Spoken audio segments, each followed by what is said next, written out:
Šiais interneto laikais apie mokyklą sklando daugybė mitų. Tačiau atėjo diena tuos mitus sugriauti ir pasakyti visą tiesą apie mokyklą. Atsakykime į klausimą, kas yra moksleivis. Sąvoka moksleivis susideda iš dviejų dalių – mokslo ir sleivio. Slave angliškai yra vergas, todėl išvertus į lietuvių kalbą moksleivis reikštų ne kažką kitą, o mokslo vergą. Tiesą sakant, šito fakto mokslininkai dar neištyrė. Tiek to, žem toliau. Mokykla.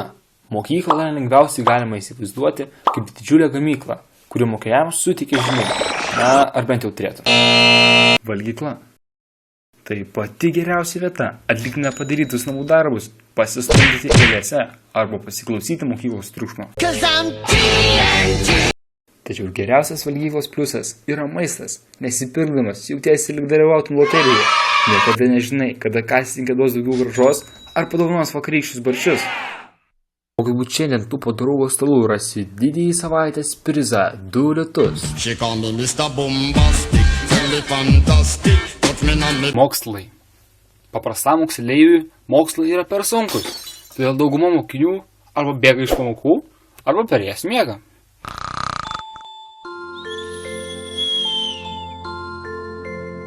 Rūkymas. Mokyklose rūkymas yra griežtai uždraustas. Tačiau tai mokiniams netrukdo rūkyti elektros skydinėse arba tualetuose. Apklausos teigia, kad rūko kas antras moksleivis. Tačiau tai nėra tiesa, nes tokius tyrimus mokiniai paprasčiausiai trolina ir šiaip prašo nesąmonės. Trolinimas. Trolinimas yra labai palytęs reiškinys Lietuvos mokyklose.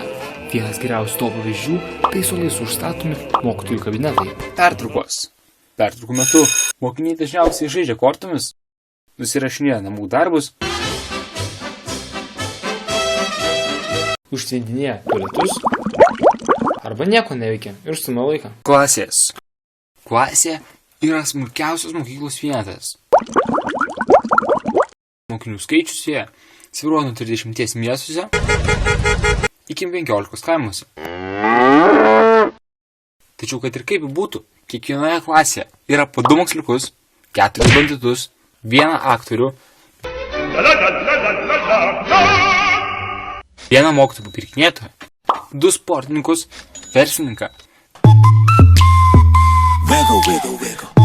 2 juokdarius